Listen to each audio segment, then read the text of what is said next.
Today on DC News Now. Eating out tonight, you'll want to keep a coat handy. Meteorologist Brittany Ward has your Valentine's Day forecast. Booming and blooming. I'll tell you how a local business is keeping up with the high demand for flowers this Valentine's Day. Also, President Trump stirring more controversy after making himself the chairman of the board at the Kennedy Center. The reaction from patrons and performers. Then all eyes once again on RFK Stadium as Commanders look to return to the district. We just want to make sure that we're not getting displaced. Hear why some neighbors are unenthusiastic. And we're tracking prices on every aisle at your local grocery stores. Stay tuned for the best bargains. You're watching the station covering all of the DMV.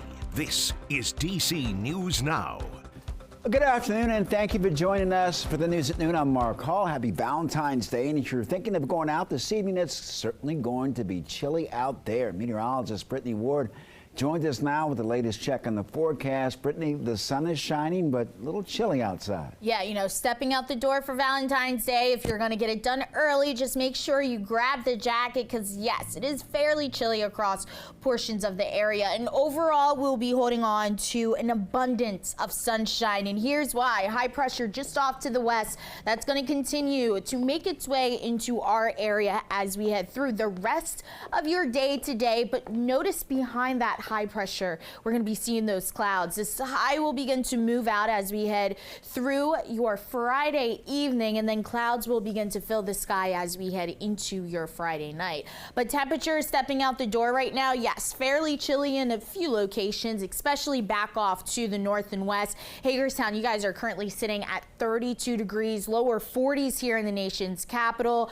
38 currently in Orange, as well as Manassas, 36 currently in Leesburg. But then you factor in that light breeze, winds are shifting out of the northwest, pumping in some of that cooler air. It's going to give you a wind chill value. So this is what it feels like on your skin. Even though it's 40 degrees right now in the nation's capital, it feels like 31 degrees in DC. It feels like 29 degrees right now in Frederick. It feels like 24 degrees right now in Kaiser. And overall, today will be a chilly day. So any Valentine's Day plans, just make sure to grab the jacket. Now, temperatures will continue to be in the 40s as we head through much of the afternoon. We start to see them dip down, though, into the upper 30s as we head right around dinner time tonight. And then by 7 o'clock, that's when we start to see those clouds begin to roll their way in. So keep it here, Mark. We'll have a full breakdown of that forecast coming up. All right, Brittany, thank you. Several entertainment stars now canceling their performances at the Kennedy Center following the shakeup in leadership. The move comes after President Trump made himself the chairman of the board. For some Kennedy Center fans, they say the move is a welcome change, but others find it difficult to understand. Obviously, the general tide of American politics and culture is moving away from, wokeness. Every performance is woke. And I think when we talk about woke, we're talking about people who are trying to express what their viewpoint is, where they sit in the world. Amy Austin is president of the Theater Washington, and that's an alliance of theater organizations. And she says that we can expect to see more artists shying away from performing at the Kennedy Center. Well, there's also massive pushback from DC's queer and trans community, many showing up last night at the Kennedy Center to protest. It was a big demonstration, marching from Washington Circle to the Kennedy Center. Their message, hands off trans and queer artists. DC News Now's Daniel Hamburg has more. President Trump's takeover of the Kennedy Center has a lot of people in D.C. worried. When we restrict the arts, we restrict the ability of people to fight back within the culture. In the last week, President Trump said he didn't like what they were showing, especially drag shows, he says, specifically targeting youth. We're going to get some great professionals. I'm going to be chairman of it, and we're going to make sure that it's good and it's not going to be woke. These attacks on drag are thinly veiled attacks on trans people, and they want to classify trans people living their authentic lives as them doing drag. So we really need to be here today, show up, and stand up for trans and drag rights. Dozens of people chanted and danced in the street in front of the Kennedy Center, organizers say, to show they're not afraid to be queer, trans, and celebrate drag performers. Drag queen Tara Hoot even passing out flyers to become board chair. I just think it's a right. If any old yahoo could say they're board president, and he said he had a unanimous vote, which he didn't because there were some abstentions in there. Like, why not me? I'm the people's princess, darling, and the Kennedy Center's a place for everyone. The concern for many goes beyond drag. When despots try to take control, they go for the arts, they go for culture, and when they do that, they're attempting to sink their fascist teeth into the neck of democracy. Reporting for DC News Now, I'm Daniel Hamburg. All right, Daniel, thank you. A curfew for children starts tonight across National Harbor. Prince George's County Police say that children without an adult will be under curfew from 5 p.m. to 5 a.m., both Friday and Saturday nights. Police say that the curfew is starting because of an increasing number of unaccompanied young people. Parents, guardians, and businesses in violation could be fined up to $250. The curfew is receiving mixed reaction. It'll help make the businesses boom. It'll hopefully make the kids start thinking to do better for themselves and reflect on their actions, because it's hurting the good kids out there. I'd like to know the efficacy of it, like how many of these crimes that that have been associated with instituting the curfew, what percentage of them are done by juveniles? The following exceptions include children who are accompanied by a parent, guardian, or person over the age of 21, or returning from school or religious activities, or on the sidewalk in front of their or their neighbor's home. A dramatic rescue in Maryland, all caught on camera. It shows a Hyattsville police officer pulling a driver from a burning car to safety in the middle of the night. DC News Now's Ben Dennis has the story. Come on, get out! Dramatic, newly released video taken January 19th along Queens Chapel Road. A Hyattsville police officer dragging a driver away from a burning SUV that just rolled over. A cry for help from behind the wheel. The driver struggling, saying they can't move their legs. My leg's broken, please. Corporal Kelly Hernandez wasting no time to drag the driver to a safe distance. Come on! I can't put my leg.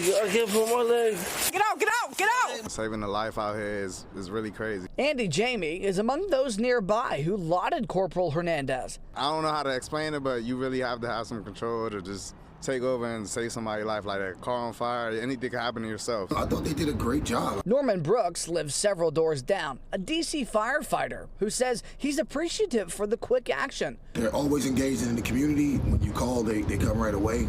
They're a great department, and that's clear from the job they did. The circumstances of the rollover remain unknown, as is the identity of the victim.